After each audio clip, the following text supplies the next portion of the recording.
कर दिया sir live sir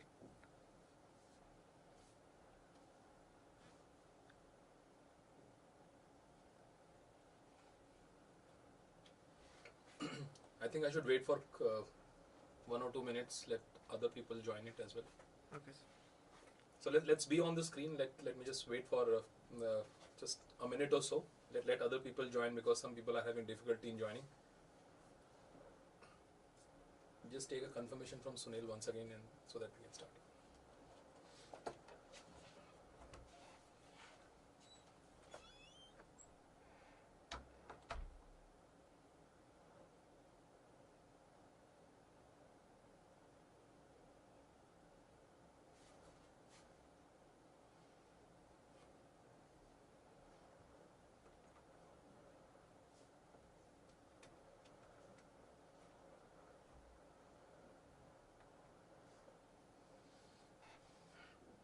Should we start?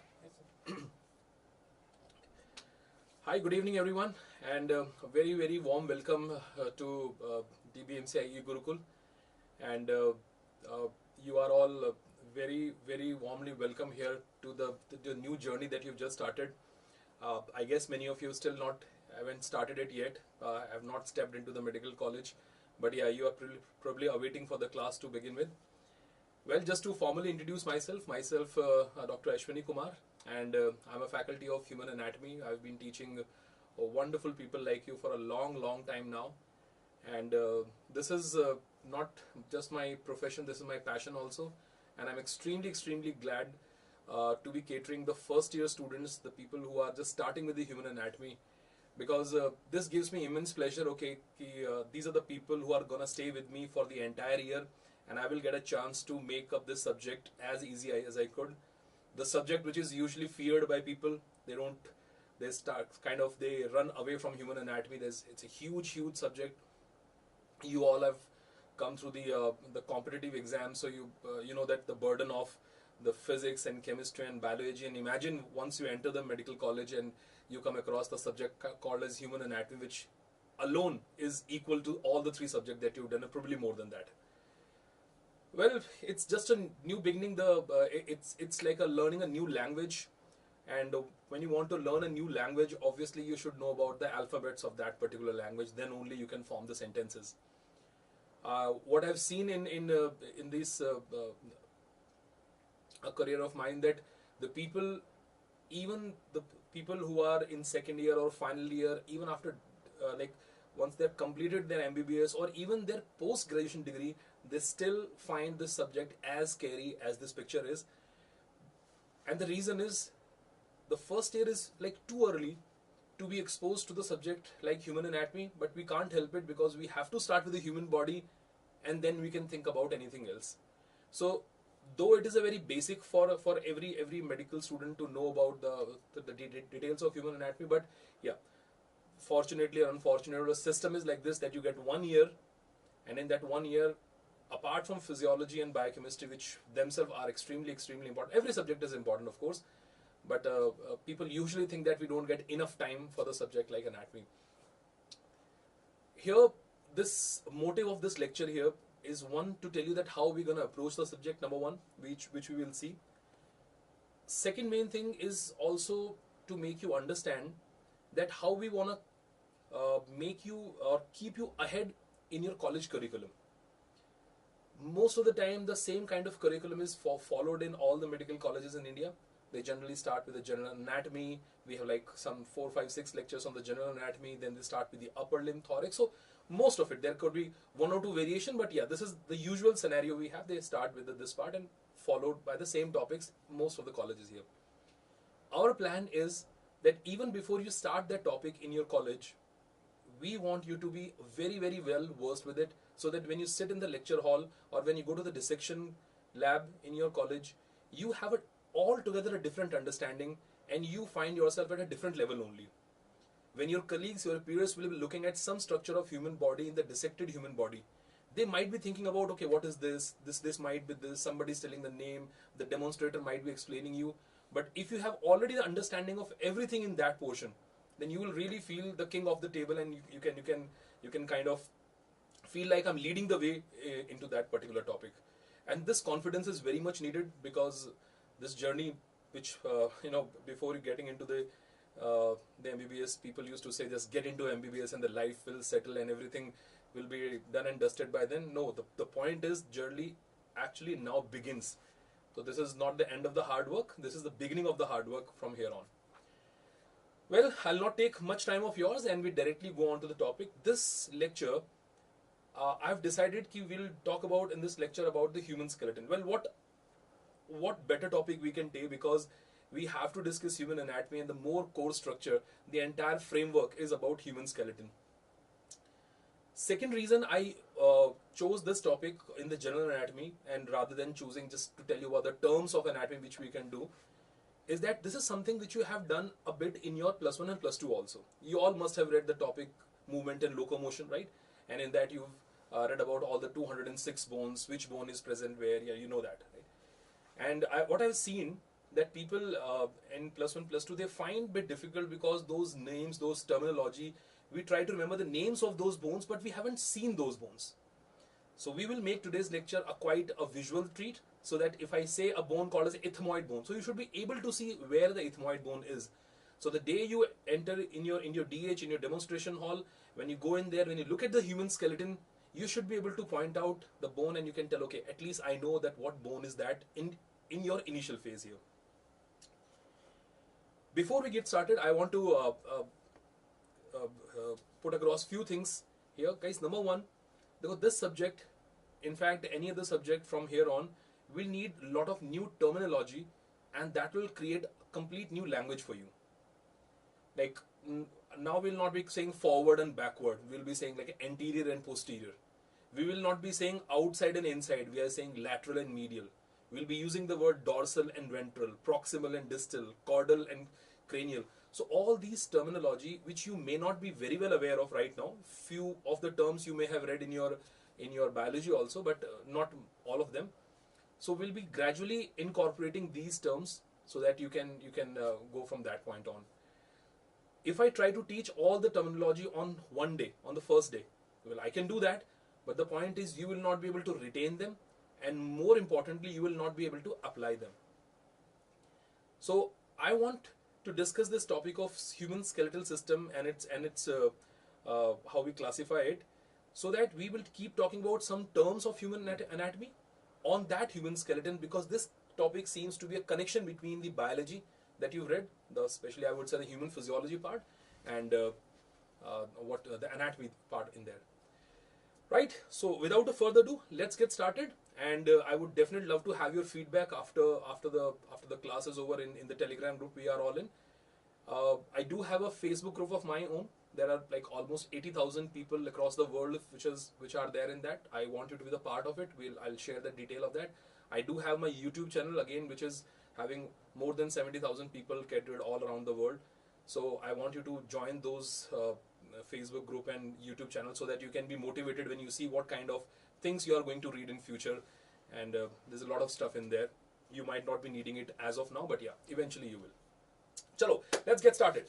So guys, we will talk about the skeletal system, and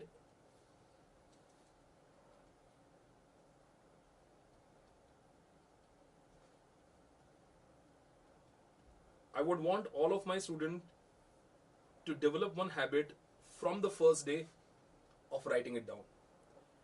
And this habit will go a long way in this career of yours. You are going to read 19 subjects in the course of this 5 year, guys. Imagine how many books, how many reference book you're going to read.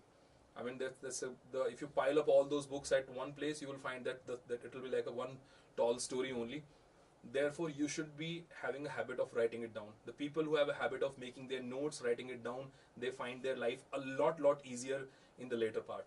So why wait for the later? This is a day one, let's start from today itself. So I would request you guys to grab a piece of paper, grab that pen, and whatever we discuss here, even if you know that, I would still want you to write it down, because once you're done with the lecture, you want to have a look at that page and you can say, okay, this is what I've learned today. Everything is given in the book, right? Everything is given in the book, but you have to extract the information which we need to read and revise. So there we go, guys. Skeletal system. Well, this is no new thing for you. You all know that we have a 206 bones in human body till the time they're intact, right? So we have 206 bones, but yes, the number varies at the time of birth and later on, because at the time of birth there are many bones. There are many bones in human body which are not developed, number one, and there are many bones which are separated by hyaline cartilage, which makes them not one, which makes it two bones actually. So the number, obviously at the time of birth, the number of bones are way more than 206, and the number is quite variable. We will come to that part. When we talk about the skeletal system, obviously we divide the entire human skeletal system, guys, in the axial skeleton, that is axis, this portion here, and appendicular skeleton, which is about the upper limb and the lower limb. And today's lecture, we will be looking at every single bone in the human body, not only writing it here. I want you to show a 3D animation for every bone so that you can have one pictorial memory of that bone in your head. And whatever you read in your +2 and now reading anatomy, I want you to correlate that part here. So starting with the axial skeleton.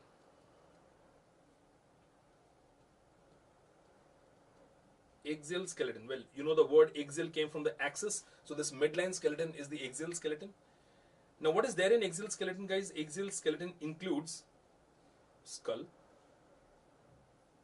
It includes skull. It includes skull. And when I say skull, it is having bones. This is called as a cranium bones. We have some bones on the face, that is called as facial bones.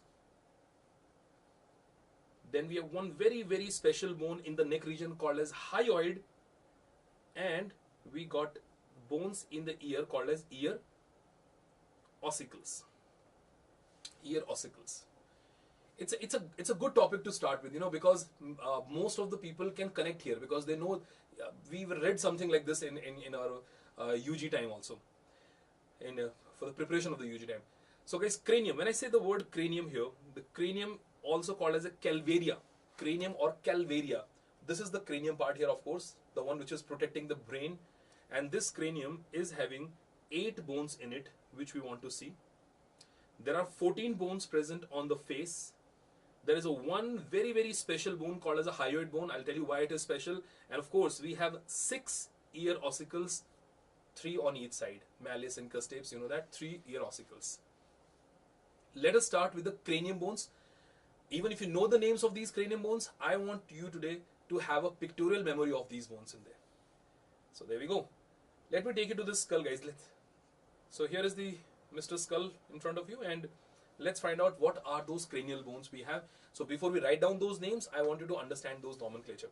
Okay, so when you talk about this part, calvaria, there's a bone which is present in the front, and of course the name goes like, we call it a frontal bone. So we have just one frontal bone from right to left. It is single bone only that you're looking at in the yellow color, frontal bone.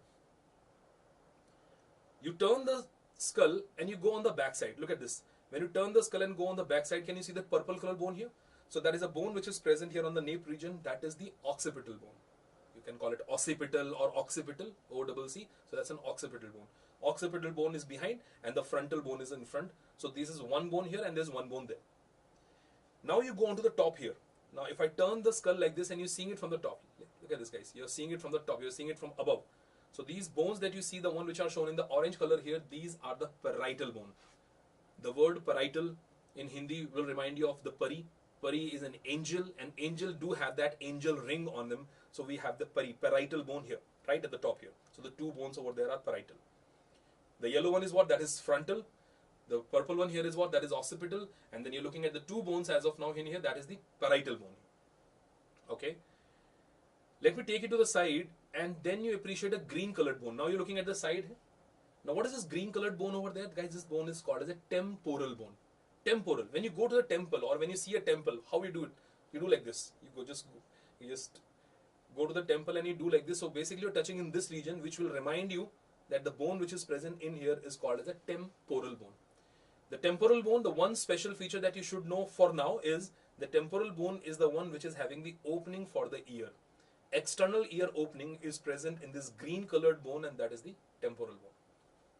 And we have 2 temporal bones, the one on the left side, and similarly you can see it on the other side also. You can see the 2 temporal bones. So it's a paired bone basically, temporal bone.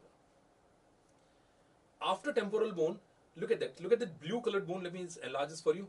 And I want you to focus on this dark blue one, guys. This bone here is the sphenoid. Now, the confusion people usually have with the sphenoid bone is they think we have two sphenoids. No, we don't. We have one sphenoid you're looking at here, but you might say, if I turn the skull, then I might see the sphenoid on the other side also. You will say that is also a sphenoid bone, right? That is also sphenoid. But that is the same sphenoid only, guys. We have just one sphenoid which is running downward on the base of the skull and can be seen on the other side. This is actually called as a greater wing of the sphenoid bone. When you look at a sphenoid bone separately, it looks like a butterfly. I cannot show it to you right now, but when you look at the sphenoid bone, it looks like a butterfly. So it is having wings. We have lesser wing and greater wing. This is the one which you see on the outside, and we call it the greater wing of the sphenoid bone. And look at this. The best way to look at the sphenoid bone is if I see it from the inferior aspect. If I see it from below, let me turn the skull, and there we go. Look at that blue colored bone, guys. Doesn't it look like a little like a butterfly only? Like this is a butterfly here which is having a wing on the outside. That is one wing over there, and there is another wing over there. But it's one sphenoid bone having wings on both the sides. So just like we have one frontal, one occipital, we have one sphenoid. But temporal were two, parietal were two. What is remaining? So there is one bone which is still remaining that we haven't discussed, and that bone is a bit difficult to identify because the bone is quite inside. Without you remove certain part of the skull, you cannot see that bone very well, and that bone is called as an ethmoid bone. Ethmoid bone.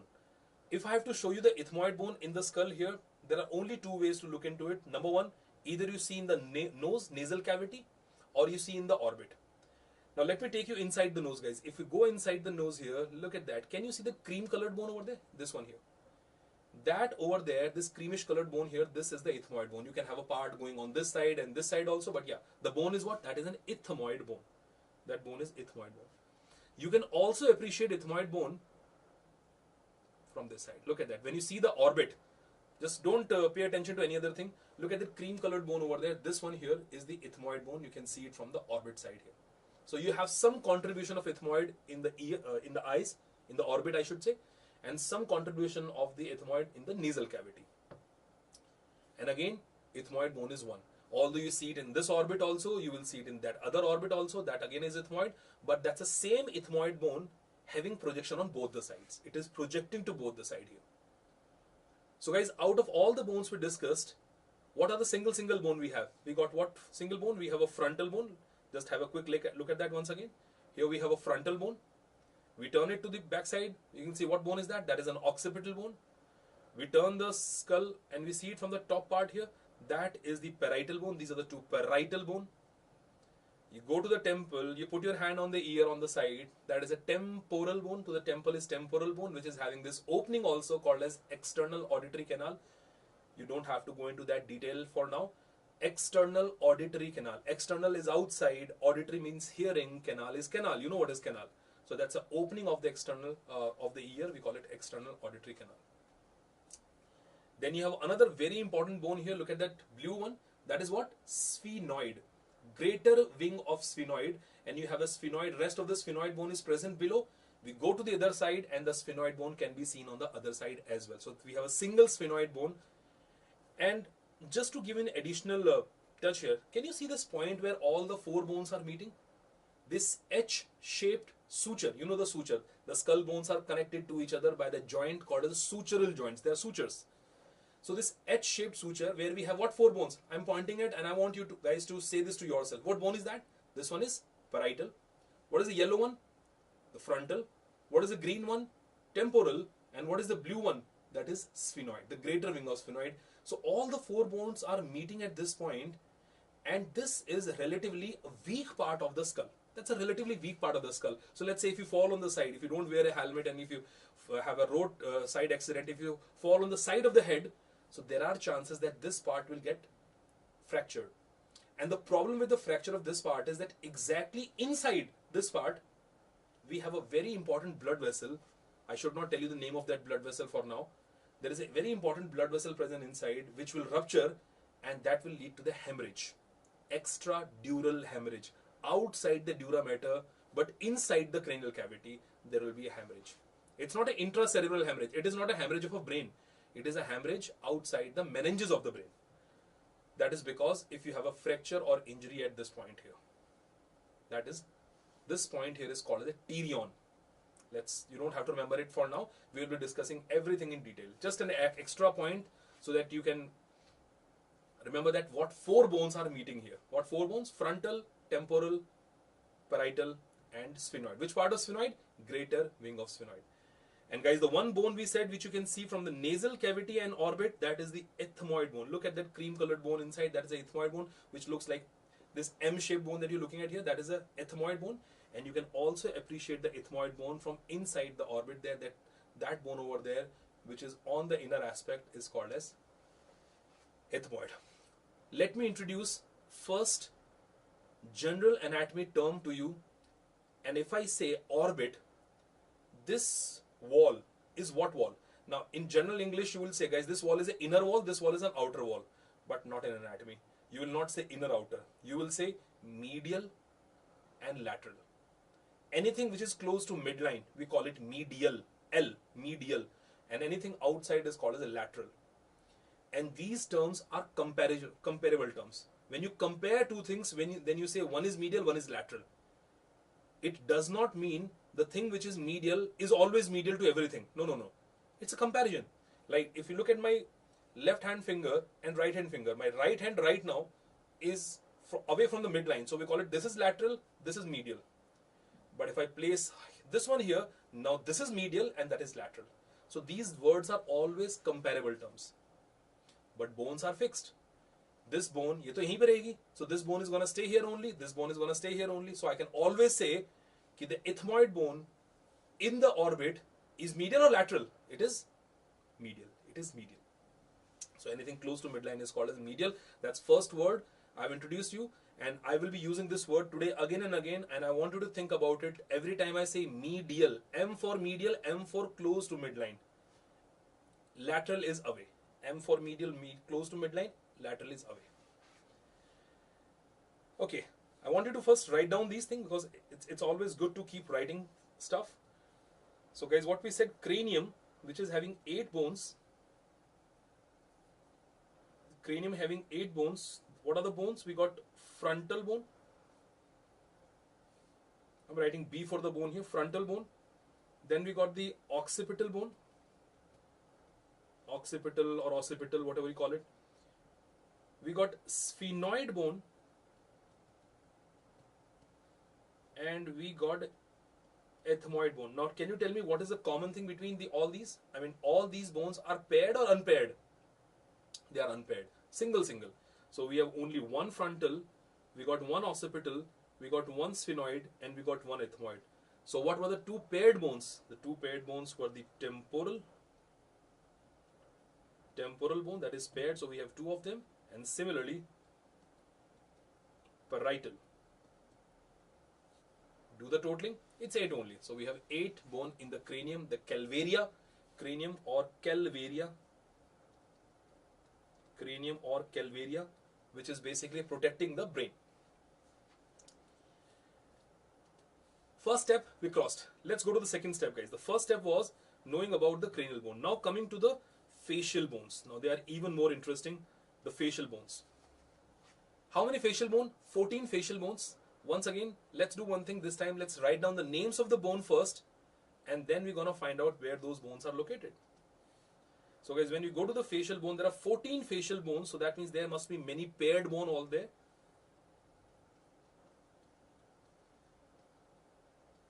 Facial bones. Let's start with the cheekbone called as zygomatic bone. Zygomatic bone, it is also called as a cheekbone. So we have a cheekbone present here, that is called as a cheekbone here. And of course we have a 2 zygomatic bone, one on the right side, one on the left side. Then we have a bone called as maxilla. Guys, maxilla is another name given to the upper jaw. Maxilla is upper jaw here. Now generally it looks like we have one upper jaw, but no, we have 2 upper jaw, right and the left, and they are both fusing in the midline.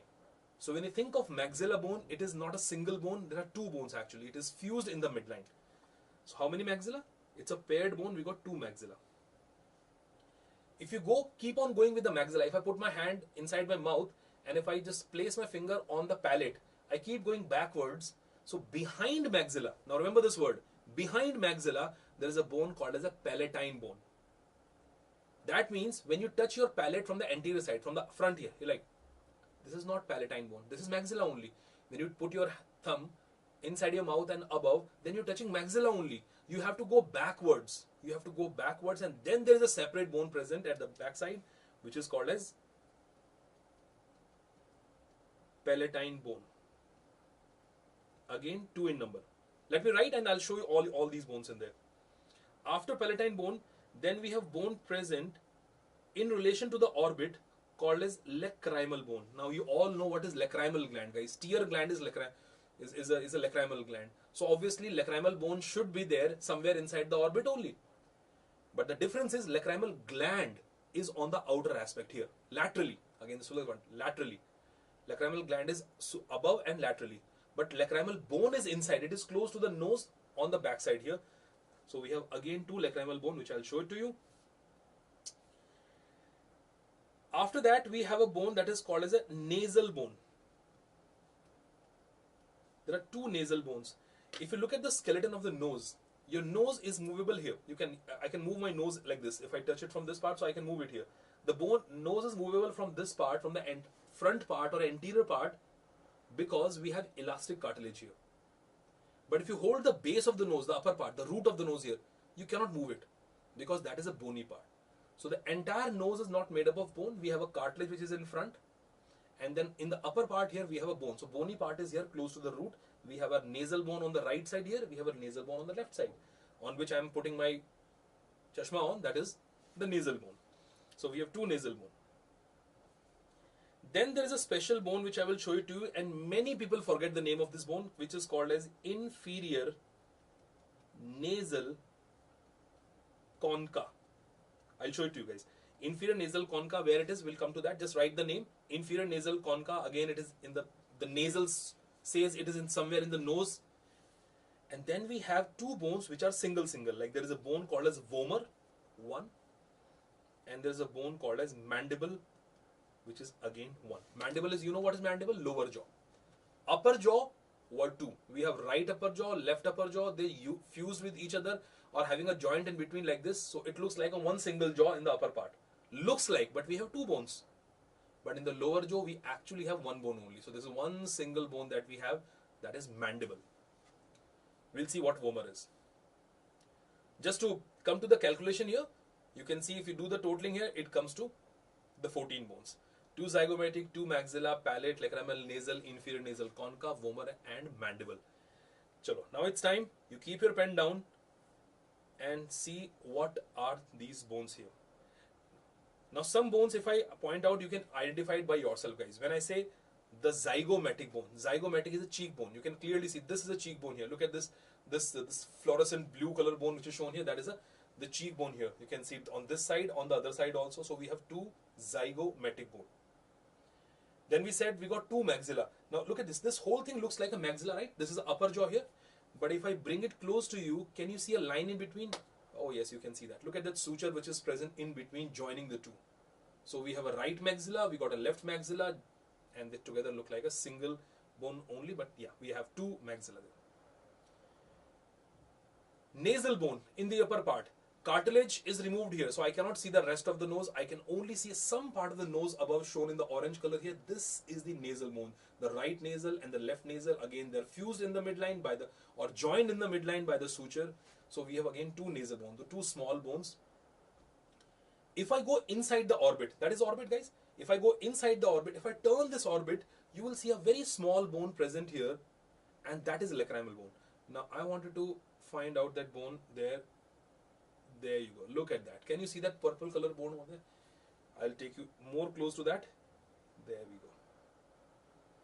Look at that separate bone here.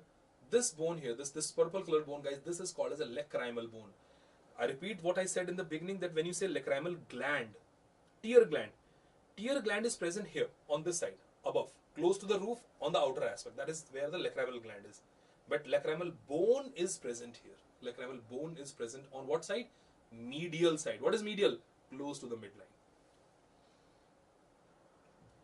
So we saw what? We saw zygomatic, we saw maxilla, we saw nasal bone, we saw lacrimal bone. What else? If I go on the undersurface, let me go on the undersurface there, and then you will see a bone called as a palate bone. So let me turn the skull, ask him to just raise a face and look at that. Can you see those two red colored bone? This is still maxilla only. You can see all the maxillary teeth, they're attached to the maxilla. This here, the two red colored bone that you're looking at, that is what you call as the palate bones. Two small bones present on the posterior side. Posterior means behind, called as palate. Okay. What else? What else, guys? What else? Then we said there is a bone called as the inferior nasal concha. Now I wanted to just break down this term. Inferior nasal concha. What do you mean by inferior? Inferior means niche. Like superior is above, inferior is below. Anything above is superior, anything below is inferior. So inferior nasal, nasal is nose. And concha means which is shaped like an ear. Which is shaped like an ear. Inferior nasal concha. Let me take you inside the nasal cavity. There we go. We go inside the nasal cavity. You already know this bone is ethmoid bone. Forget about it. Look, come to the side of the nose and go down, and can you see this mauve color bone? They've shown a small bone present over there. If I just try to slide it, okay, now you can see it better. Look at that bone, guys. That's a separate bone altogether. It is separated by other bones by a suture. It's an individual bone. It is not a part of ethmoid bone, and because it is present below in the nasal cavity and the shape is like ear. Ear means concha. So we call it inferior nasal concha. Inferior nasal concha. Inferior nasal concha in the lower part of the nose. And then we said we have two bones which are single. One bone. Some single bone obviously will be present somewhere in the midline only. And there has to be. Any single bone will be present in the midline. Look, guys, again, that cream colored bone, what was that? That was ethmoid. But if you look at this ethmoid bone, it is coming down here, and now the color has changed here. In the lower part, there's a different bone here, and this is called as vomer. This forms the nasal septum. This forms the nasal septum. This is called as vomer. And sometimes, you know what happens is, this bone will grow downward like this bone will grow upward like this, and they fuse with each other balanced. But imagine if there is an overgrowth. If there is an overgrowth of any of these bones, so what will happen? They will join and they start deviating to one side. They start deviating to one side. So if this septum deviates to one side, तो क्या होगा? One side nasal cavity will become narrow and the person will have a difficulty in breathing. We call it DNS, deviated nasal septum. It's a very simple surgery in which we cut the nasal septum and then we just straighten it up and re-suture it down. So that is DNS. It's a very, very common condition. It's very common. If you just ask the people to get tested or just take their X-ray, you'll find this DNS, deviated nasal septum, in many people here. It's a very common thing that when they grow, when they join, they overgrow and they deviate either toward the right side or maybe toward the left side. If the two things will join with each other and they overgrow, so either they will deviate like this or they will deviate like this. We call it deviated nasal septum. So what bone is that? That is vomer. V-O-M-E-R, vomer. And the other bone which I'm not showing you here, that is mandible, guys. Mandible, the lower jaw. If you want to see the mandible, well, you already must be aware of it. That's how the mandible look like. Look at that. This is mandible, and this is a single bone only. We don't say that we have a right or left mandible. We simply say we have one mandible. So when you talk about one bone, we have one mandible. We got one more vomer, and rest everything is present on both sides. Another anatomical term I want to introduce, guys. If a thing is present on both the side, then we call it bilateral. If it is on one side, we call it unilateral. If I say anything is, if I get my ear pierced, so I will say my ipsilateral ear is pierced or unilateral ear is pierced. One side ear is pierced, unilateral. But if my both ear are pierced, I will call them bilaterally pierced. Zygomatic bone, bilaterally present. Nasal bone, bilaterally present. Maxilla, bilaterally present. Inferior nasal concha, palatine bone, bilaterally present. But vomer and mandible, they are only one. They are only present in the midline. Right? So this is about the facial bones. How many bones we saw in the cranium? We saw 8 bones, and now we looked at the 14 bones on the face. Once I'm done with all these bones, I'm going to repeat these bones for you once again so that you have a quick revision of the entire thing here. But for that, we have to first discuss everything and then we'll come back to it. Done. Next is hyoid, guys. Well, what is the speciality of the hyoid bone? Well, it will be better if I show it to you. Hyoid is a special bone for the reason because this bone do not articulate with any other bone. It will not articulate with any other bone in the human body. That is the only bone. If you take any bone, that is making joint with something except hyoid. Now, how to see the hyoid? Okay, let me bring it here. Ask him to raise the chin, and there we have it. Look at that. When I raise the chin, can you see that bone over there? Look at that wonderful bone present here. Below, this is called as hyoid bone. And if I bring you close to that bone, you will see that it is not attached to any bone. Look very carefully. Look carefully, guys. It is not attached to any bone. There we go. Can you see that? It is not having attachment to any bone. So how it is hanging? It is hanging inside the muscle only. It is surrounded by the muscle. We have muscle going below, above, backward, forward. There's so many muscles we have around it. Ligaments also. But it has no direct contact with any other bone. No direct contact with any other bone. And that is a hyoid bone. So that's a specialty. Let me write that point for you. That is the only bone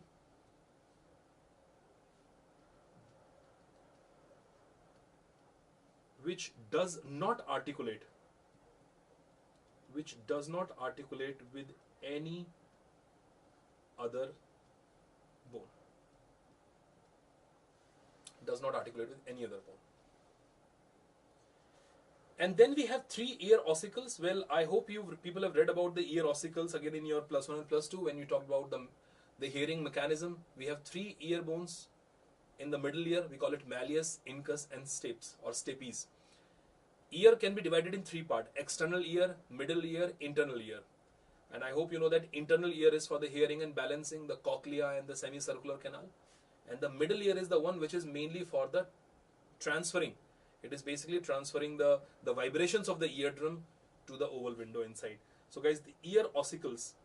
What are the ear ossicles? We have a bone called as malleus, incus, and stapes. In short, to remember it, we call them Miss bones. M-I-S, Miss. These are Miss bones, M-I-S. M is outside, then we have I, then we have S. So 3 bones we have: malleus, incus, stapes or stapes. Well, let's not go into the detail of these bones because there will be time when we'll be talking about extreme detail of every single bone, including these. So just remember that in the middle ear we have these 3 bones for now. So guys, this is about the skull. Like we just talked about the skull for now. Okay, let's move forward. We're still discussing what? We're still discussing axial skeleton, and we've just finished what? Skull.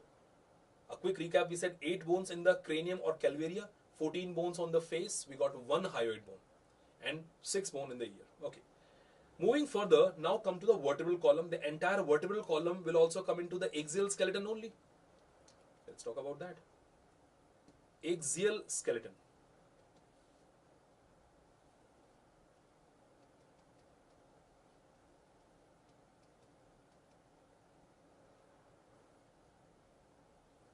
We are continuing with the axial skeleton only. And the next thing we are looking at is the vertebral column. Vertebral column. So continuing with the axial skeleton, the next is vertebral column. Well, how many vertebrae? We usually say we have 26 vertebrae. 26 vertebrae. But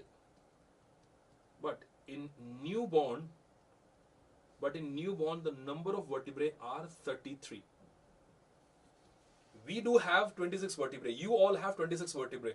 But a newborn baby is not having 26. It is having more number of vertebrae.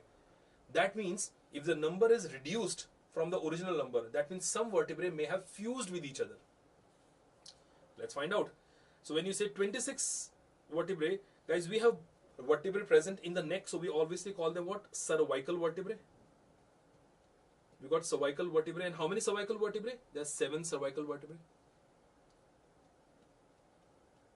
I'll tell you how to identify them also. Then we have thoracic vertebrae in the thorax region where the ribs are attached.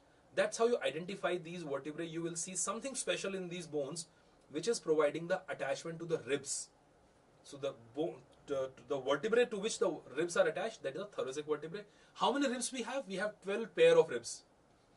So thoracic vertebrae are also 12. We have 12 thoracic vertebrae.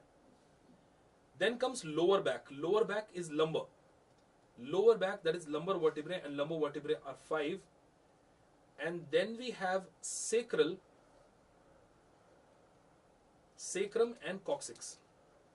Let me write sacrum and coccyx. Guys, usually we say we have one sacrum and we say one coccyx. But the point was, at the time of birth, there were 5 sacrum and there were 4 coccygeal vertebrae, but they're fused. So all the 5 will fuse with each other and they'll become one. All 4 coccygeal vertebrae, which is called as a tail vertebrae, will also fuse with each other and forms the one. So if you do the totaling, including this red one here, that comes to 33.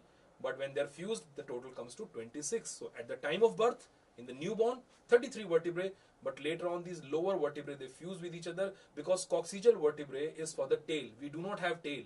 We just have a remnant of those tail vertebrae. So they're fused with each other, and that forms coccyx. Time to look at the vertebral column, guys. Let's look how the vertebral column will look like. And so there we go. Now this is a view of the vertebral column from the front. You're looking at the vertebral column from the front. This is may not be the best way to show it. Let me show you the vertebral column from the side so that you can see the curvatures also. There we go. Look at that. Now this curvature is something which is separating us from many quadrupeds, from lower animals.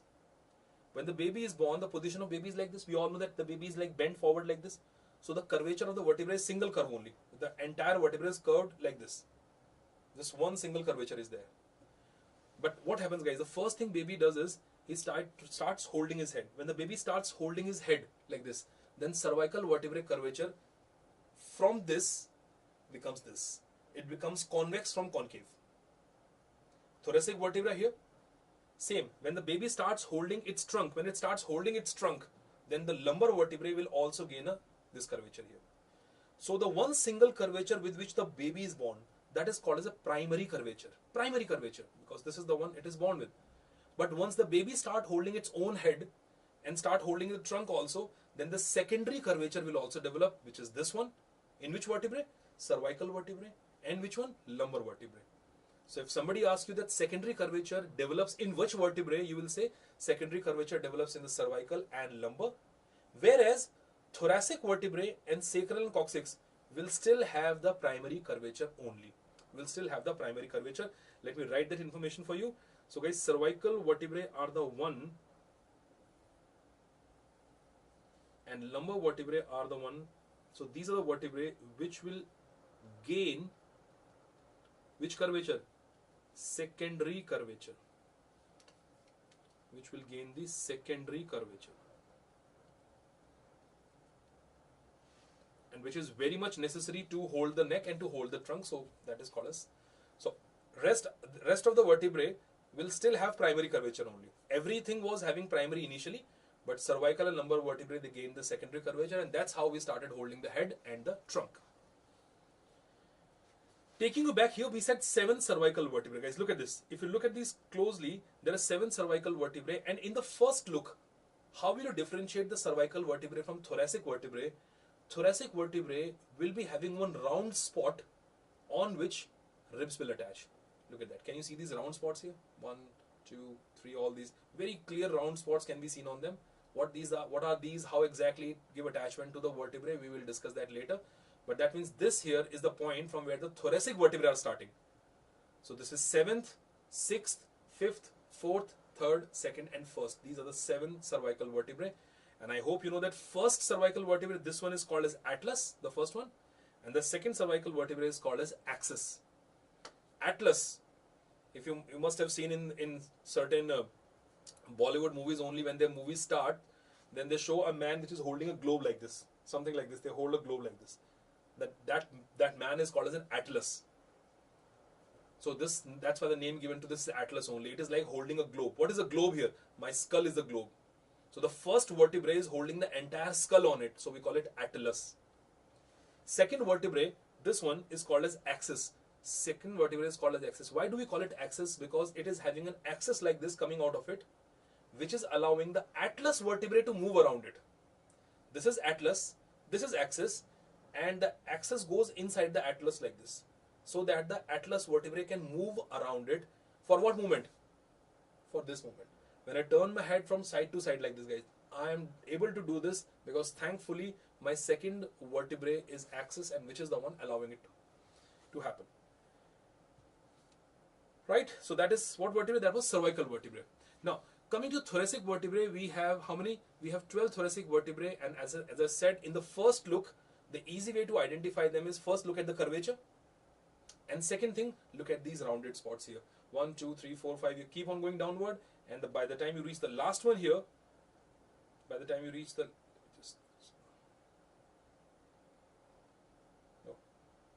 the vertebrae only. When it reaches the last one there, that is let me just point it out and see what it says. T12, T12, thoracic vertebra, last one, and this was the one which is having this spot present on it. Look at that. I hope you can appreciate that. This one. There is no spot below that, so this is lumbar. So we're starting with the lumbar vertebrae there. Look at the curvature first. You can see the curvature now. Again, it becomes a secondary curvature. 5 lumbar vertebrae. We got the 5 lumbar vertebrae, the first, second, third, fourth, and fifth. And after that, we have a sacrum and coccygeal vertebrae. And the best way to see the sacrum and coccyx is from the front, because you can see the fusion of those bones. There you go. Look at that. Look at this, guys.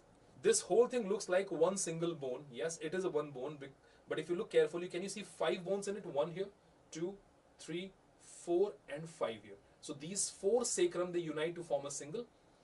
And then, if I take you to the coccygeal vertebrae here, we have 4 bones present in that also. We've got a first, second, third, and the last one, this is the fourth one. 4, coccyx 4. Coccyx 4, coccyx 3, coccyx 2, coccyx 1.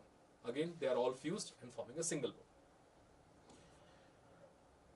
This is, this visual presentation is needed here, so that I really want, when you go back or when you start with your this medical curriculum and you go into the dissection hall or demonstration hall, and then you see the skeleton hanging there, then you should be looking at the skeleton and talking to it basically. Okay, these are the bones we have in the skull, in the vertebrae, in the ribs. It's like, okay, I know stuff. It's not that you are completely new to me. I know something about you, and eventually we'll be reading everything about you. So guys, this is about the cervical, thoracic, lumbar, sacral, and coccygeal vertebrae. Okay, moving on, we go to the, so what we are talking about still, we are talking about the axial skeleton. Done with the skull, done with the vertebral column, and now I'm coming to the thorax, this part, the chest part, thorax.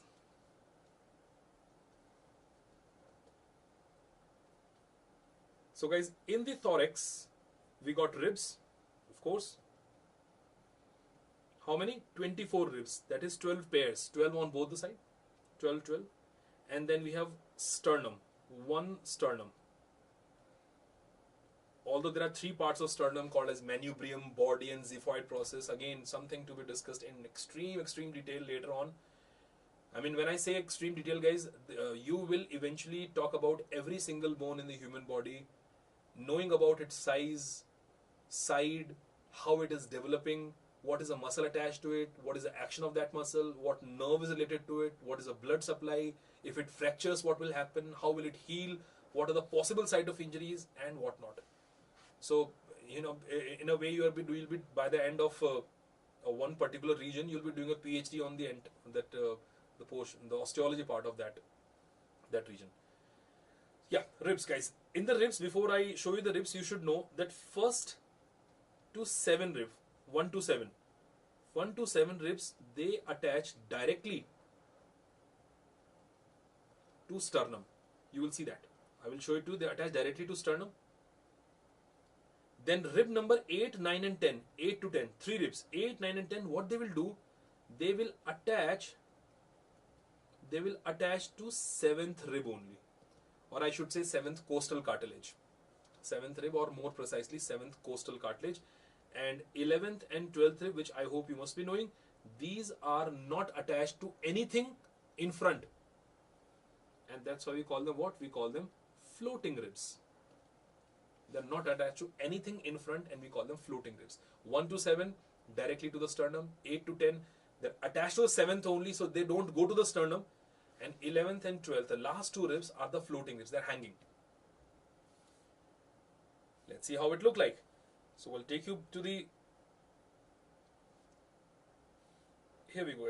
This is the rib cage you're looking at, right? That's the thorax or the rib cage here. And in the rib cage, you can clearly see this bone in the center here. That is the sternum bone. This whole thing is the sternum, right? And if you count the ribs here, now I want all of you to count these ribs very precisely. Look at this. The first rib, this one here. The second, third, fourth, fifth, sixth, and seventh rib are coming to the sternum. First 7 ribs are coming directly to the sternum. Then, if I just take it slightly up, turn it toward one side, and look at this. If you look at the 8, 9, and this is 10. Look at this, guys, these three. 8, 9, and 10, they're all together going to which one only? To the 7th. They are not reaching the sternum. 8, 9, and 10 are going to the 7th rib only, or 7th costal cartilage. And if you look even more carefully, can you see the last 2 ribs below? 11th and 12th. Look at these two. 11th and 12th ribs, they are posteriorly. Behind, they are attached to the vertebral column. But in front, they are not coming and are not attaching anywhere. They are simply hanging in the muscle only, and we call them floating ribs. They are just floating in the lower part. That's why they are easily fractured also. So we call them floating ribs, 11th and 12th. So this concludes what skeleton for us? The axial skeleton, guys. 8 cranial, 14 facial, 26 vertebrae, 1 sternum, and we saw 24 ribs, like obviously 12 pair. First 7 to the sternum, 8, 9, 10 to the 7th, and 11th and 12th are the floating ribs. So as I said, this is your first lecture, this is your intro lecture, so I just want all of you to have a good pictorial memory for all these bones. Okay, now moving from the axial to the appendicular skeleton. Appendicular.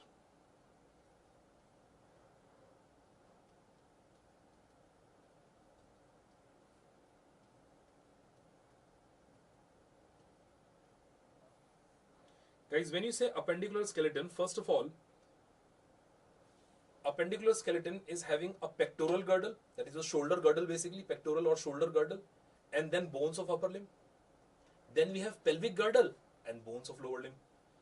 So this goes something like, if I just try to tell you division here, that we have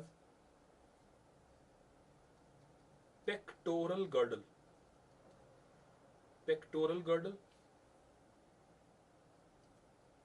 and we have upper extremity or upper limb bones. On the other hand, we have pelvic girdle. And then obviously we have lower limb or lower extremity bone. Pectoral girdle. We have 2 bones on this side, we have 2 bones on this side. So total 4. Let me write these numbers first. We have 4 bones in the pectoral girdle, 2 on each side. But when you talk about hip bone, that is pelvic girdle is formed by the hip bone, 1 on the right side, 1 on the left side. So we say pelvic girdle is having 2 bones. Although developmentally, actually one hip bone is made up of 3 bones. You must have read this in your, again, +1, +2, the ilium, ischium, pubis. The 3 bones are forming a hip bone. But yeah, we generally say we have 1 hip bone because all those 3 bones are now completely fused and becomes a single only. And then guys, upper limb is having 30 bones and lower limb is having 30 bones on one side. So it's one side. So I should multiply it by 2 and multiply it by 2 here. So 60 bones. 60 bones in both upper limb and 60 bones in the lower limb. Let's find out. Pectoral girdle. Pectoral girdle is having the 2 bones, and those 2 special bones, one is called as the clavicle and scapula. Clavicle, guys. What is another name for clavicle? I hope you know that is called as a collarbone, the clavicle. It is also called as a beauty bone. You must have seen that bone is very prominent in models. That is a beauty bone present here. That is clavicle. And scapula, as we all know, is called as a shoulder blade. It's a shoulder blade. The bone is like a blade only, so we call it a shoulder blade. So we got 1 clavicle and 1 scapula. And see, clavicle is the bone which is present in the front here. Look at me. That's how the clavicle is going. And shoulder blade or scapula is coming from behind And on this side, on the outer side, both the bones are making a joint with each other. They're making a joint with each other. Let me show it to you. So if you look at the, I wanted to pay attention only to the upper part here, guys. Only pay attention to the two bones above. Can you see that? That is the clavicle bone here. This is the clavicle bone. Let me just point it out. That's clavicle. That's clavicle. And this bone here, this is scapula. And if you see, if I turn it to one side, you can clearly see that the one which is in the front is clavicle. Look at that. That is a clavicle in front. If I turn it, and the one which is behind is scapula. So I'm turning it like this, turning in this manner right now, and you're seeing the bone. One is in front and one is behind. The one in front is clavicle. The one is behind is scapula. And can you see that they're joined with each other? There we go. They're joining with each other here, and they're forming a joint. I hope you heard of the name of this joint. That is called as a acromioclavicular joint. Joint between the acromion of the scapula and clavicle. Acromioclavicular joint. Acromioclavicular joint. Although you may have heard of all these terms, acromioclavicular joint and all, but the reason I'm not discussing them in detail, because as I said, there will be a time when you will be talking a lot more than their names about the type of joints, their joint capsule, their support, what will happen if they get dislocated, and what. Recently I have an injury on my left shoulder, and this joint is dislocated forever. So my left shoulder is not having this acromioclavicular joint intact. So I have my clavicle and scapula, they are separated, and that's why there are some limitation I have in my left shoulder. So that is, there's a ligament which connects the two and which is broken in my case. So I'm having one less of an anatomical structure left in me.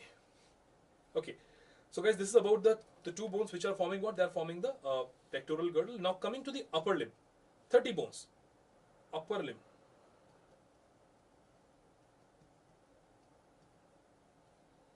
The bones that you see in the upper limb, let me start with the bone in the arm that is called as a humerus. That is a humerus. So again, we have obviously humerus, one on the right, one on the left. So 1 plus 1, that is humerus. The bone here, I'll show it to you. Then we have two bones in the forearm, that is radius and ulna. We got the radius and the ulna. So we got again 1 plus 1 and 1 plus 1. I'm talking about both the sides, guys. So we have one radius and one ulna.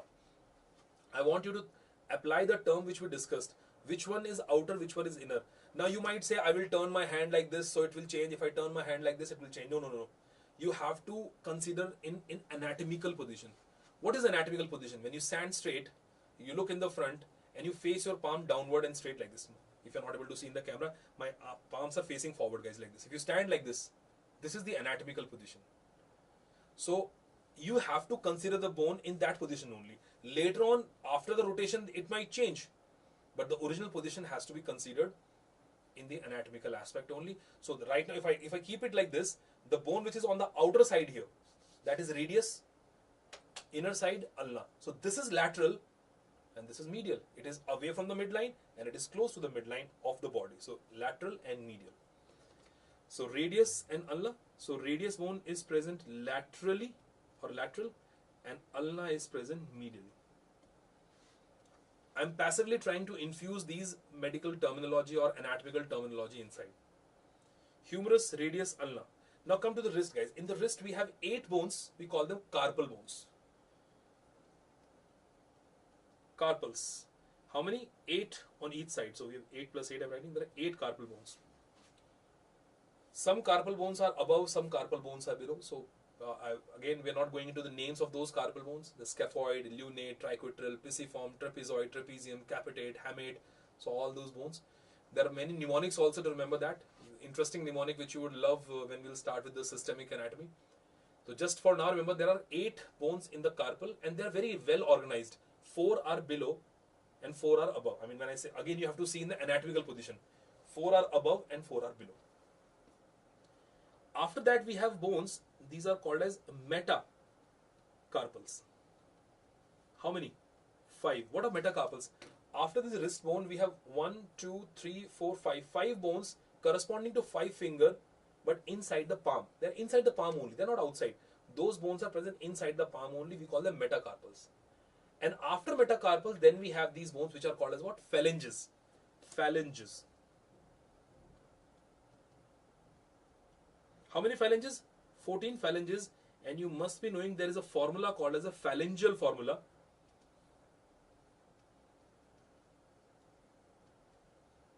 There is a formula which is asked in your NEET UG also, phalangeal formula. And that formula is 2, 3, 3, 3. Total 14 bones, how they are divided? They are divided as 2, 3, 3, 3, 3. In the hand, there is a rule that every counting should start with a thumb. Doesn't matter you keep your hand like this or like this or like that. You have to start the counting from here only. So this has to be 1, this is 2, this is 3, this is 4, this is 5. Don't go in this direction, guys. We usually say this is number 1, I have to go P and that is number 1 only. No. Anatomy mein everything is now changed. This is not number 1 for us, this is number 1 for us. So this is 1 thumb, 2, 3, 4, 5. You have to keep this counting like this. So if I say this muscle is attached to second digit, so then you have to count from this side. You have to think about the index finger and not the ring finger. Always counting go from the thumb, and in the foot, the counting go from great toe. So you have to start from the great toe and then you have to go outside. That is 1, 2, 3, 4. So start with the thumb or great toe and then move away. So 2 phalanges in the thumb, only 2. This one, and rest of the fingers are having 3 phalanges. 1, 2, 3, 1, 2, 3, 1, 2, 3, 1, 2, 3, having 3 phalanges. Let me quickly show you all these bones, how they look like. Starting with humerus. There we have it. This bone here is humerus. Again, there's a question which is asked in your NEET UG. This joint called as a glenohumeral joint. That's a glenoid cavity of the scapula. Again, I'm kind of skipping this detail for now because we have to discuss it in detail later on. So that is the scapula forming the shoulder joint. And this humerus, if you see this humerus bone, why we call it humerus, guys? You know why do we call it a humerus bone? Funny bone. Humerus word came from humor. Funny bone. There's a nerve which is present behind this point. Can you see this projection here? If you look at this projection, there is a nerve which is going behind this. We call it ulnar nerve. We don't have to remember it now. That nerve is present behind, called as ulnar nerve.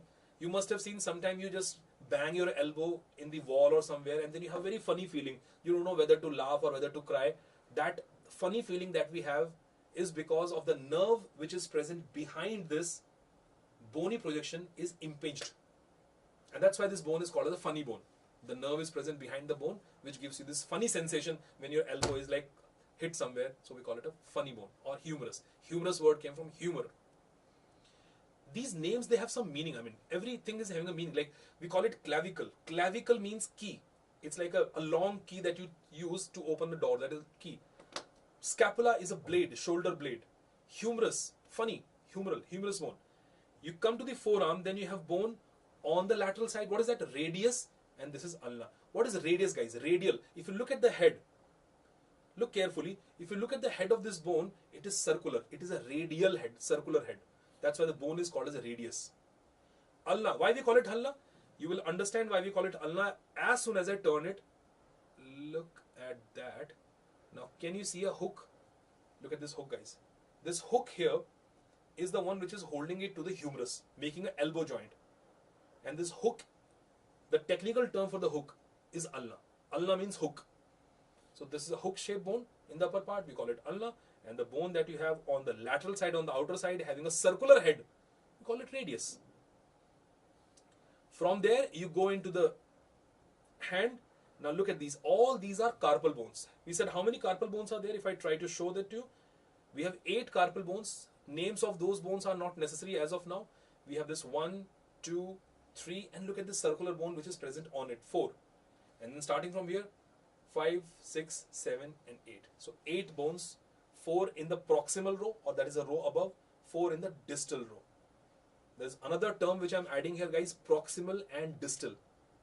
In the limbs, in the upper limb and lower limb, anything which is close to the root is called as proximal. Anything which is away will be called as distal.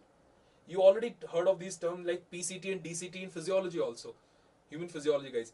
Proximal convoluted tubule, distal convoluted tubule. So proximal is close, pass. So P say pass, P say proximal, D is for distal, D for dur. The one which is away is distal here. So all these are proximal carpals. Or जो next line में, these are all distal carpals, they are away. Then we have metacarpal. We have to start the number from the thumb. 1, 2, 3, 4, 5 metacarpal. And then look at the phalanges, guys. We have phalanges. We have 2 phalanges for the thumb. And then we have 3, 3, 3, 3 here. I want you guys to think about what should be the name of these 3 phalanges. We have one phalange here, one here, guys. This phalanx is present close to the root, so we call it proximal phalanx. So this is a proximal phalanx. We call it a proximal phalanx. This one here, it is most away, so we call it distal phalanx. This is distal phalanx. And this one is in between, so we call it what? Middle phalanx. Proximal phalanx, middle phalanx, distal phalanx. Pass wala, dur wala, beech wala. Proximal, distal and middle. So this is about the bones of the upper limb. As I said, just a first view only. The bones of upper limb, that's how they're going to look like. So we have a pectoral girdle first, which is having a scapula and clavicle, which are joined toward the lateral side. Then they form a shoulder joint with the humerus. Humerus forms the elbow joint with the ulna. We have a radius also there. Then they are forming a wrist joint with the carpal bones. Look at this, they are forming the wrist joint with the carpal bones, 8 carpals. Then we have metacarpals, and then we have these joints which are present in the fingers. These are the phalanx, the joint which is present between the phalanges. The formula is 2, 3, 3, 3, 3.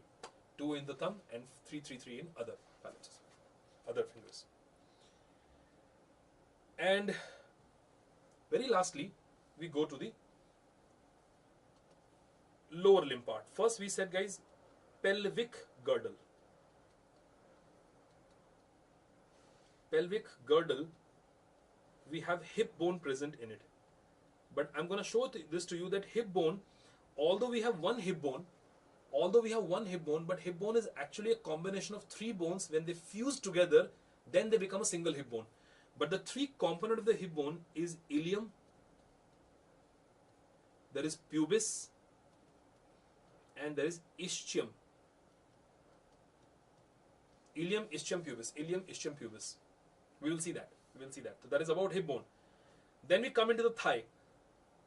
We have a bone called as femur. Well, guys, femur, we have 1 plus 1 femur. Of course, we have 1 plus 1 femur. Similarly, hip bone is also 1 on the right side, 1 on the left side.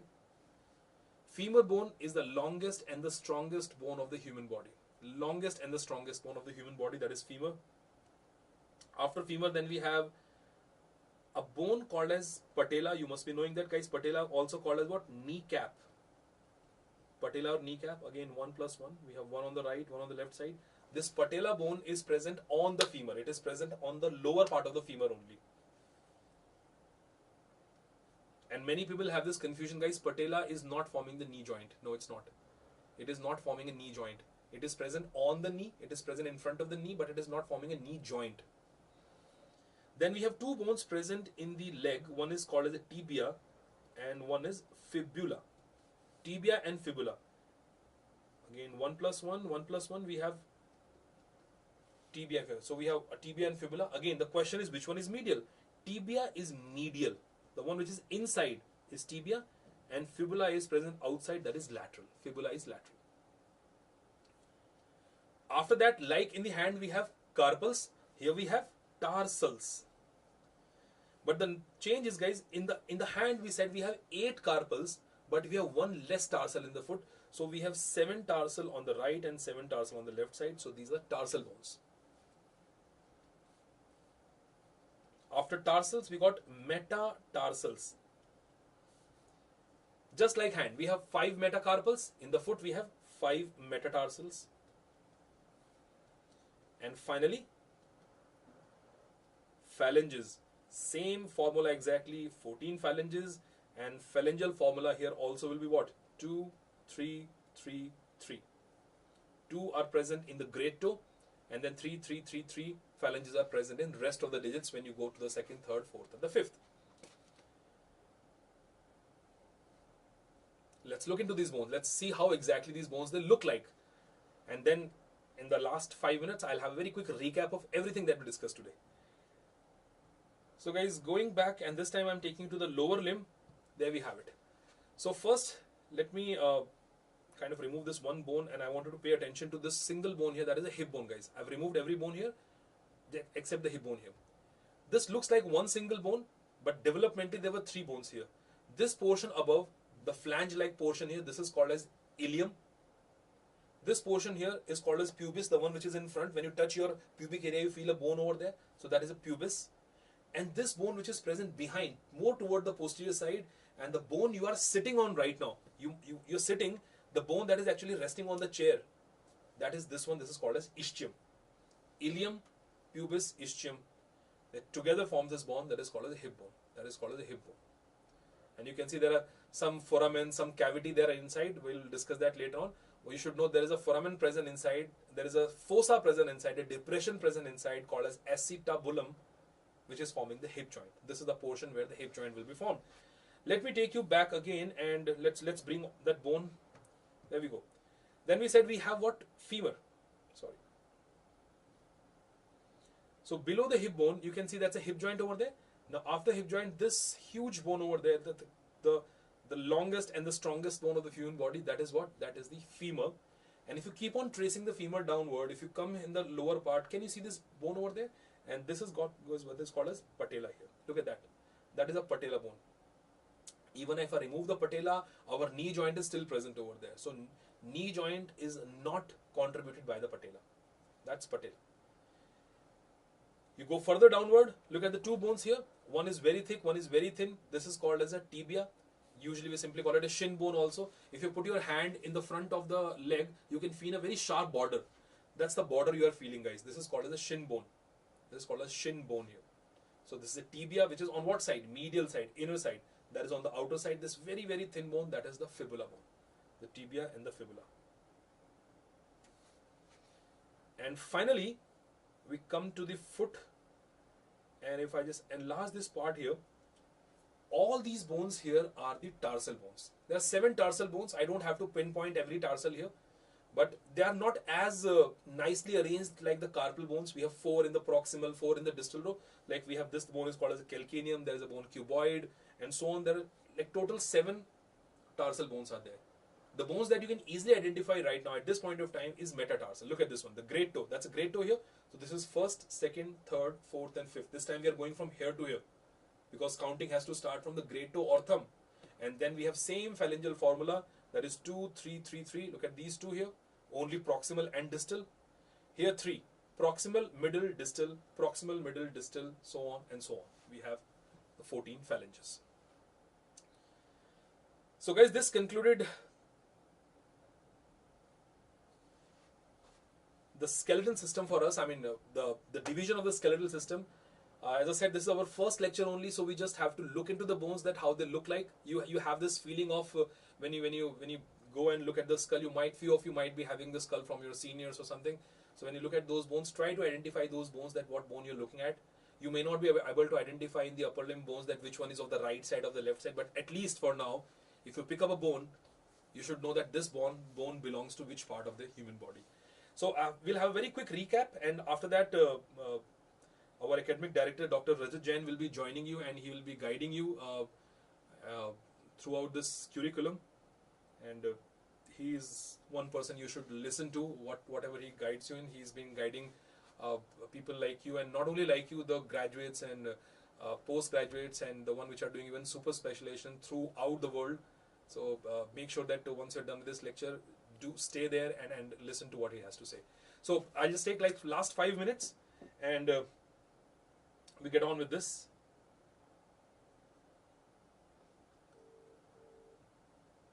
Okay, so guys, starting with the skull bone, the cranium. So there we have a cranium or calvaria. Here we go. I want this time all of you to say these names out loud to yourself. What bones are these, guys? What is this bone here, the yellow one here? That is the frontal bone. That's a frontal bone, single only. We turn the skull and we see this bone which is present on the back side here. That is what? That is occipital bone. The bone which is present on the top on both the side here, that is the angel. I told you parietal angel. The bone which is on the top here where we have the angel ring, that's a parietal bone. You go to the temple, you do like this region, the temple region, we have temporal bone. The speciality of the temporal bone, we have an opening of the ear in it. That's a temple or temporal bone where we have this auditory canal opening or the ear opening. Then you can see and appreciate another bone which is shown with the blue color here. That is a sphenoid bone. And if you remember, what part of sphenoid was that? That is a greater wing of sphenoid. It's a butterfly shaped bone present throughout the base of skull, and you have the 2 wings which are spanning outside. So that's a single bone only you can see on both the side. That's a sphenoid bone. I turn the skull, take you inside the nasal cavity, and then you see a bone which is shown with the creamish color over there. That is the ethmoid bone. And you can appreciate the ethmoid bone in the orbit also on the medial side, that also is ethmoid. Again, a single bone, but having an extension in both the orbit and on the nasal cavity. Right? We come to the face, we talk about the facial bones, guys. The bone on the face, we have a cheekbone here. That's a cheekbone, the one you see in the fluorescent blue here. This is zygomatic. This bone here is maxilla, and again, although it looks like a complete like a one single jaw, but we have two bones in the jaw, that is two maxilla you're looking at, which are joined by the suture in the midline. You turn it, and then you see a palate also. Look at that red colored bone which is present behind, that is behind the maxilla on the under surface, that is palate bones. If I take in the nasal cavity, the nose is having elastic cartilage. So when you remove all the soft tissue, only bones will be left. Look at the orange colored bone which are only present on the basal part or the root of the nose, and we call this nasal bones, or right and left nasal bones. Again, let me take you inside the nasal cavity, and you see some special bone there. Look at this purple colored bone which is shown inside. These are the bones which are forming part of the nasal cavity on the outer aspect or on the lateral aspect. We call them inferior nasal concha. Inferior, below nasal is nasal cavity, concha is ear shaped. Inferior nasal concha. Look at this bone in the center here. That was what? That is vomer. We discussed something. We said sometime ethmoid bone from above and vomer from below. When they grow, they overgrow and they form a septum which deviates to one side, called as a deviated nasal septum. A very, very common thing which is to be noticed. And one bone which I should show you from the orbit. If I turn to one side, look at that bone over there. What was the bone, guys? That was the lacrimal bone. Lacrimal gland is in the orbit. Lacrimal bone also makes sense, should be in the orbit only. From here, if I take you to the next part where we saw the trunk, we saw vertebral column and rib cage. Vertebral column, guys, 7 cervical vertebrae, 12 thoracic vertebrae, 5 lumbar. Then we have 1 sacrum and coccyx. How many sacrum were there? But initially we had how many sacrum? We got 5 sacrum fused to form 1, 4 coccygeal fused to form again 1. Which vertebrae are having primary curvature? After birth, persisting in the later life also, the curvature, the primary curvature are present in thoracic vertebrae and sacrum, but the secondary curvature develops because of the holding of the head, that is in the cervical region and in the lumbar region. So thoracic and sacral, they still have primary, and the rest are having the secondary curvature. Sternum there, if you talk about the thoracic cage, that is a sternum. 12 pair of ribs. What we said for ribs, guys, first 7 ribs are directly attached to sternum. 8, 9 and 10th rib are attached to the 7th one, and the last 2 you can already see there. The last 2 ribs which are not attached anteriorly to anything, posteriorly or behind, they are attached to vertebral column. Anteriorly not attached to anything, they are floating within the muscles, and we call them floating ribs.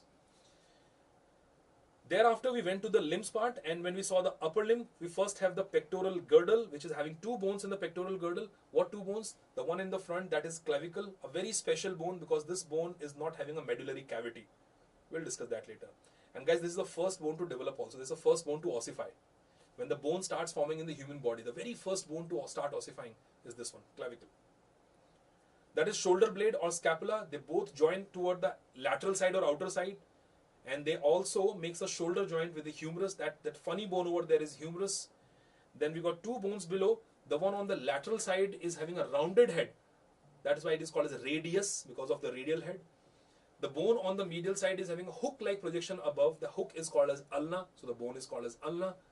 We go into the lower part. We see the carpal bones. How many carpal bones? There are 8 carpal bones. 4 in the proximal row, 4 in the distal row. Very well organized. We'll see that. Metacarpals, which are still inside the palm. You cannot see them projecting outside. 5 metacarpals. The counting has to start from the thumb side. Phalangeal formula 2, 3, 3, 3, 3. And if I just pinpoint one, let me ask you guys, what phalanx is this one? Look at this one. So if this question is, let me ask it like a viva to you. What phalanx is this, and to which finger? So you will say it is a proximal phalanx of the 3rd digit, or you can say middle finger. Proximal phalanx of the 3rd digit. Which phalanx is this? This is the middle phalanx of 4th digit. If I say what phalanx is this? This is the distal phalanx of the 5th digit. The counting has to start from the thumb in the upper limb and great toe in the lower limb. And very, very lastly, coming to lower limb, where you have this beautiful bone that is called as hip bone. having three parts. The one which is above is ilium. We have a ischium part which is behind, on which you sit, that is a weight bearing portion, and this is a pubis bone, the pubic portion, the pubis bone. They together form this hip bone. Then which is making a hip joint with this longest and the strongest bone in the human body, that is femur. And if you go in the lower part of femur, you can see this kneecap, that is a patella bone, that is patella. You go below, you find a tibia on the medial side, you see fibula on the lateral side, tibia and fibula. And let me just try to ask you another question here. If you see between tibia and fibula, we have a joint in the tibia fibula there, and we have a joint in the tibia fibula here also. Now, can you use any medical terminology and tell me what joint is that and when joint is that? Now, when you're joining the two bone, like you can call it the tibiofibular joint. O, we just add the O in between. Again, this is tibiofibular joint. But this one is close to the root, and I told you anything close to the root is proximal. So this is proximal tibiofibular joint, and this is distal tibiofibular joint. You have to remember these terminology, then only you can apply it in the joint part here. Proximal tibiofibular, distal tibiofibular. And very lastly, we got the bones present in the foot, the tarsal bones. They have the particular shape, but the organization is difficult to understand as of now. So we have 7 tarsal bones present in there. Metatarsal, the same like in hand, we have 5 metacarpals. Here we have 5 metatarsals, and the same phalangeal formula is to be followed in the foot also. But again, the counting has to start from the great toe. So this is 1, 2, 3, 4, 5. So 2, 3, 3, 3, 3. So guys, that's it. That's it from my side for today. I mean, this being your first lecture, I don't want to eat your head too much. I just gave an orientation that how we're going to approach about it. And we want to make sure that every time you attend the class or you be there, whether it is, though it is an online class and you might be attending these class from the comfort of your home or from the library, but I want your full engagement in there so that when you come out of that tab and when you just look at your notes, you will feel and say, okay, something I've learned today and this is going to take me a long way. And we'll make sure that on this platform, we'll keep you way ahead of your class so that you will enjoy your journey and learn a lot better than your other peers. So thank you so much for your time.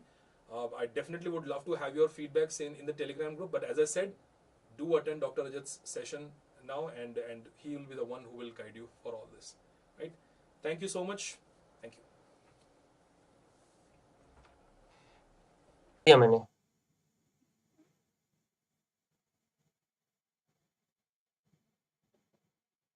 hello. That on this platform, we'll keep you way ahead of your class so that you will enjoy your journey and learn a lot better than your other peers. So thank you so much for your time. I definitely would love to have your feedbacks in the Telegram group. But as I said, do attend Dr. Rajat's session now, and he will be the one who will guide you for all this. Right? Thank you so much.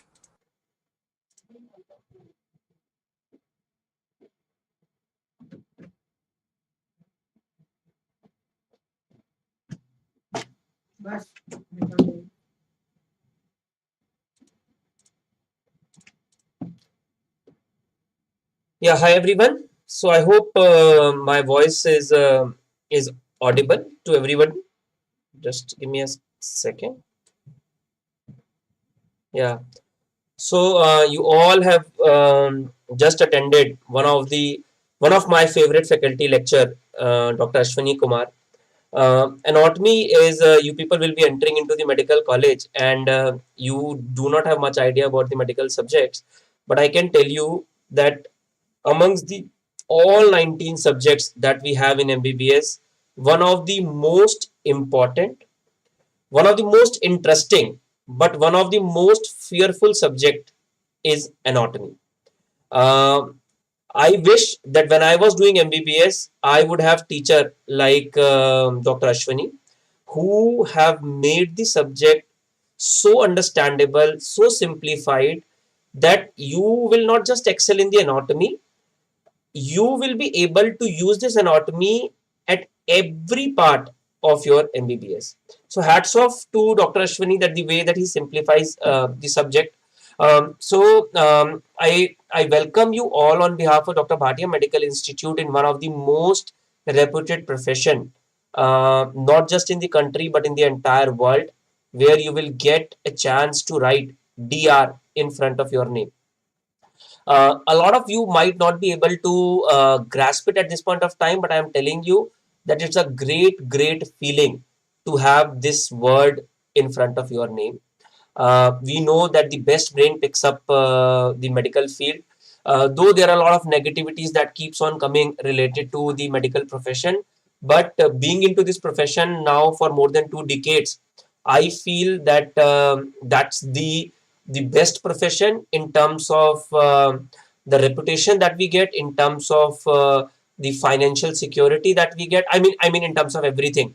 All depends on how you want to take it.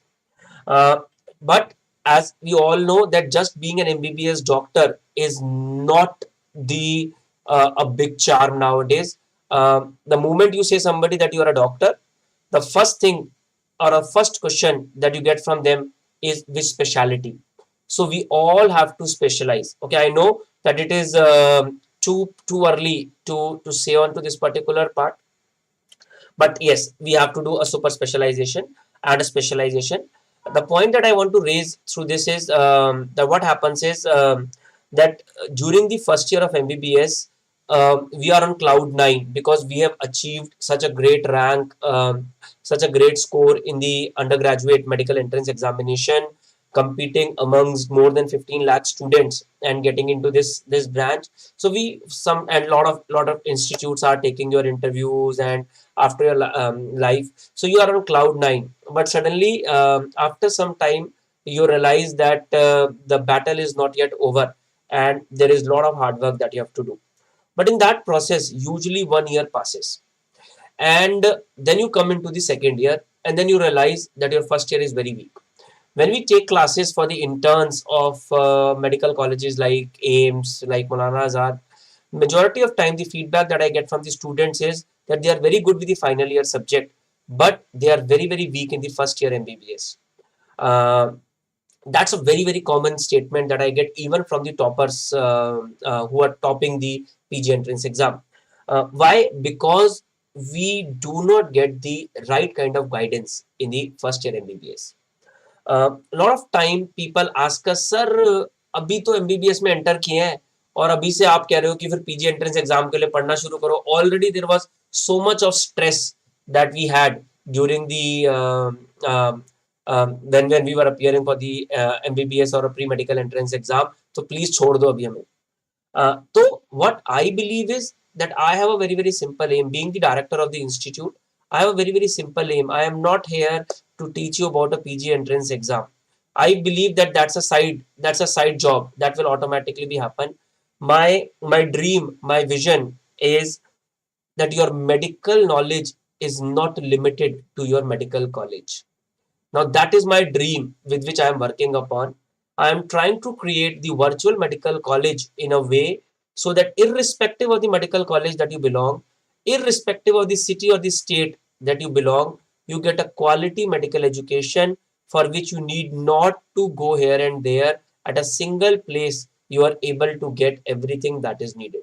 And that is the aim with which I am working, because I want that every doctor who is associated with us, once they complete their MBBS, they should have enough knowledge to treat basic medical ailments. That is my whole vision with which I am trying. And if you look at the next, the vision of the next is exactly in the same pattern.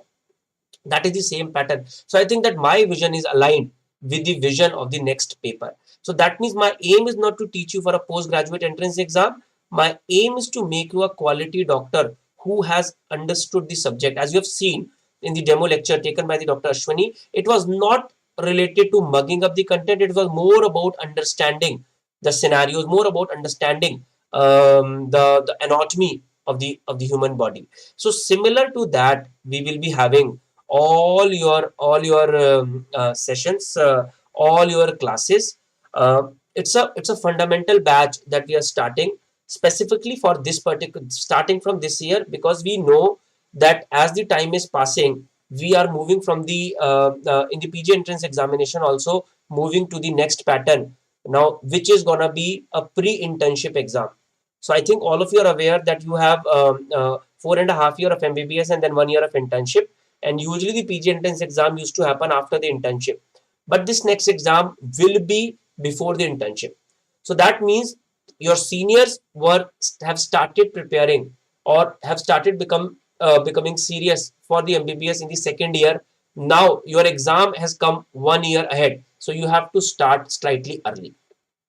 So using this without stressing you too much, we have thought of giving you the medical knowledge in a way which is not limited to your medical college, as I told you earlier, where we will be conducting these evening classes for all of you, which will be like a support, or you can say जैसे हम school में tuitions पढ़ते थे, so they will be like more of a tuition classes where the subject will be taught to you in much more detail. Each and every part of the subject will be taught to you. They will be far more extensive than the PG entrance exam preparation. Along with the practical, along with the theoretical part, everything will be taught to you in your evening classes, which will not interfere with your schedule of the medical college. It will act as a support to your existing medical college lectures. Now, normally, what we say to the students is that a medical college is more a fun learning place. So you can get an academic learning in a more easy or understandable way with us, and use your medical college for fun activities, for some the clinics and the hands-on and the patient experience. So the course will be going like this: that in the first year we will be teaching you in the great detail about the anatomy, physiology, and biochemistry. Now, among these three subjects, the anatomy is the most difficult subject. So, we'll be teaching you anatomy for approximately 200 hours. And the physiology and biochemistry will be taught to you approximately 120 hours, which are enough to cover the subject very extensively. Along with that, we will also be teaching you the practical aspects on our eGurukul app, where whatever practicals that you do in your physiology, in your biochemistry, will be provided to you in the form of a recorded lectures. As we all have theoretical exams during the MBBS, you will also be guided on how you write your theory exams, how to write or how to answers in the practical. So as I said, that virtually it will act as a one-stop solution for all your academic needs. Okay. Initially, we're gonna go slow because some of you have already joined the medical college. Some of you will be joining medical college soon. Like in Maulana Azad Medical College, the classes have not yet started. Okay, so I forgot to introduce myself. Those who do not know me, my name is Dr. Rajat Jain. I am a radiologist by profession. I am a Maulanian. I did my MBBS from Maulana Azad Medical College. I joined MBBS in 2001. I got rank 9 during my time when I joined MBBS and got into Maulana Azad Medical College. I finished my MBBS in 2006. I wrote my PG entrance exam. I got rank 1 in Delhi PG, and I picked up radiology at Maulana Azad Medical College. I finished my PG in 2010 and then did a senior residency in MAMC for the next 3 years. And then I went to Canada to do my fellowship. And then after that, I am practicing as a radiologist. Presently, a faculty at Maulana Azad Medical College in radiology. So the whole idea is that majority of the faculties who will be teaching you, they have an enormous experience of teaching. I'm teaching for a postgraduate medical entrance exam for more than 14 years now, and so majority of us will be teaching you who have very sound knowledge of the subject, and more than that, we know that how a student learn, how a student understand a subject. So with this, we are launching this batch, which is a fundamental batch. It will be there on the DBMCI live app. We will be soon starting the face-to-face classes also, depending on the number of enrollments in a particular city and accordingly. But as of now, what I'm announcing is the foundation batch or a fundamental batch onto the app learning. You will also be getting the recording of these lectures for some time, not for the forever, but for some time, so that if you have missed anything because of any reason, you can have that. Okay, so contact to your write to us at support@dbmi, or you can just send a message to me, you can write down my phone number. The easiest way to connect with me is WhatsApp. I don't have anything to write at this point of time, but you can just copy it down if you want to do that. It's 9868 665 228. That's my WhatsApp number. The easiest way to connect with me is WhatsApp. I'm repeating it: 9868 665 228. So that's my number. Do connect to me if you have any query about the course, anything. I can assure you that that we are there to mentor you. We are there to provide you the best possible support that is needed to be a good doctor. I will not say to crack a PG entrance exam, because I feel that's a very very small part. My much much bigger aim is you get the knowledge of a subject to be a good doctor. I'm a